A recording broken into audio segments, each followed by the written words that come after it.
अस्सलामुअलैकुम फ्रेंड्स। तो आज हम unit 17 second law of thermodynamics के न्यूमेरिकल्स करेंगे। मैं आपको डिटेल ज़्यादा नहीं दूंगी क्योंकि आपने खुद भी करना होता है। कुछ फार्मूला सब कुछ गिवन है, बस मैं थोड़ा थोड़ा सा आपको समझाऊंगी और बाकी आप खुद समझेंगे जब आप इसको फेयर करेंगे। तो आपको क्वेश्चन के अंदर हीट गिवन है 2000 जॉल और टेम्परेचर 1 भी गिवन है, टेम्परेचर 2 भी गिवन है, दोनों केल्विन के अंदर हैं।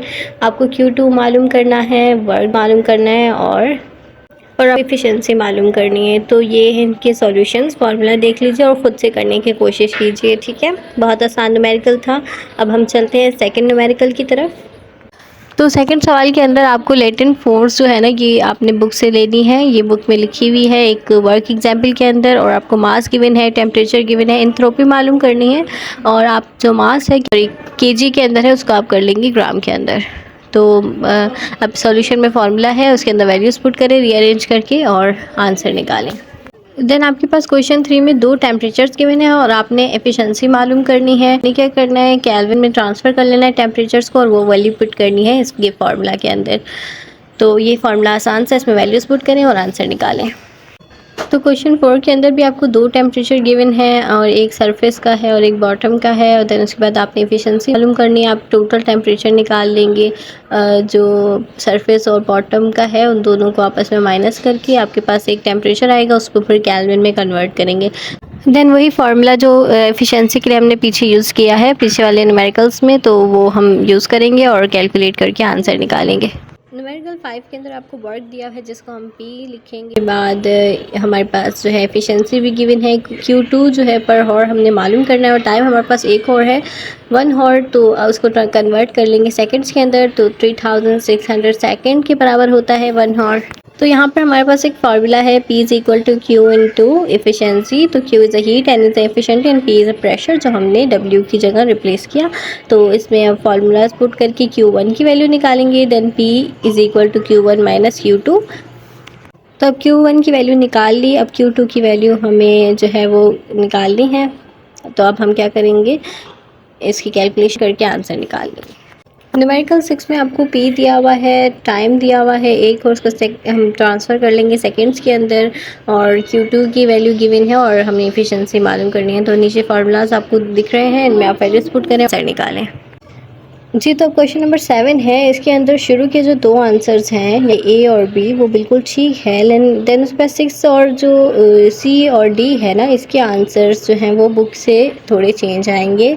तो आपने परेशान नहीं होना, यही इसका आंसर है according to formulas. Temperatures 2 given है, वर्क गिवन है, टाइम गिवन है, जो है एफिशिएंसी मालूम करनी है, पी मालूम करना है और हमें एनर्जी मालूम करनी है हाई और लो पर। तो ये हमारे पास फार्मूलाज हैं, इससे हम जो है इनके आंसर डालेंगे ए बी सी डी, मतलब 4 आपसे चीज़ें पूछी गई हैं तो आप 4 पोर्शंस बना के आंसर्स निकालेंगे।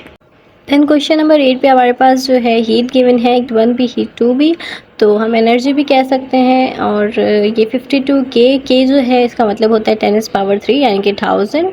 और नीचे आपको Q2 की वैल्यू गिवन है। देन उसके बाद आपने एफिशिएंसी मालूम करनी है और वर्क इन kg, ठीक है। kg के अंदर आपने वर्क मालूम करना है। फार्मूला पुट करेंगे फॉर ए के लिए एफिशिएंसी वाला, और फॉर बी के आंसर के लिए आप बी वाला फार्मूला यूज़ करेंगे और इसको रीअरेंज करेंगे और आपसे जो पूछा जा रहा है यानी कि डन, तो आप उसका फार्मूला बनाएंगे। तो आपके पास फार्मूला बन के आएगा कि work done is equal to efficiency Q1 divided by 100। तो इसमें वैल्यूज़ पुट करेंगे और आंसर निकाल लेंगे kg के अंदर। k इज़ द 10⁻³ तो आपका आंसर उस तरह आएगा। ज़्यादा वैल्यूज़ में तो आप k लगा दें तो वैल्यू आपकी कंप्रेस होके लिखी जाएगी।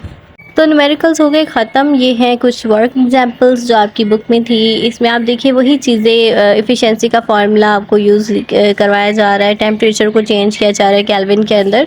तो ये भी जब ले, या तो आप पहले वर्क एग्जांपल देख लिया करें तब भी आपको समझ आ जाएंगी चीज़ें, या फिर आप न्यूमेरिकल्स करें। तो यहाँ पर एक और एग्जांपल है, इसमें आपको जो है रेफ्रिजरेटर का जो है वो COP मिला हुआ है, ठीक है। तो इसकी आपने कैलकुलेशन करनी है, इसमें आप पास देख लीजिए। तो ये इसके फार्मूलाज कुछ इस तरह, ये एक डेरिवेशन है आपकी बुक के अंदर, उससे लिया गया है। तो जो डेरिवेशंस के अंदर हम फार्मूलाज ड्राइव कर होते हैं, वहाँ से भी आपके न्यूमेरिकल्स बन रहे होते हैं, ठीक है। और डेफिनेशंस के बाद जो उनके फार्मूलाज गिवन होते हैं उससे भी। तो मतलब आपने हर चीज़ ऐसी डीपली पढ़नी है कि आप कर सकें। तो ये बुक में सॉल्व है, इसको देख लीजिएगा। देन उसके बाद 13.7 में भी आपके पास फार्मूला COP वाला यूज़ हो रहा है कि कांस्टेंट यूज़ करते हैं हम। देन उसके बाद फार्मूले में वैल्यूज पुट करें और आंसर निकालें।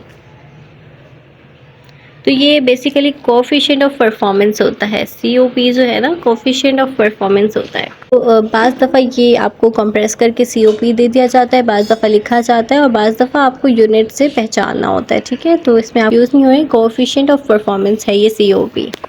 तो आगे हमारे पास है 17.4 एंड 17.5 वाली वर्क एग्जाम्पल। तो ये भी आसान है, वही फार्मूलाज है जो हम यूज़ चुके हैं न्यूमेरिकल्स में। तो ये थे के सेकेंड ईयर के यूनिट 17 के न्यूमेरिकल्स और वर्क एग्जाम्पल। नेक्स्ट वीडियो के अंदर यूनिट 18 हम करेंगे, इसके न्यूमेरिकल्स करेंगे और हो सका तो वर्क एग्जाम्पल भी करेंगे। तो तब तक के लिए अल्लाह हाफ़िज़। चैनल को लाजमी सब्सक्राइब कीजिए और शेयर कीजिए।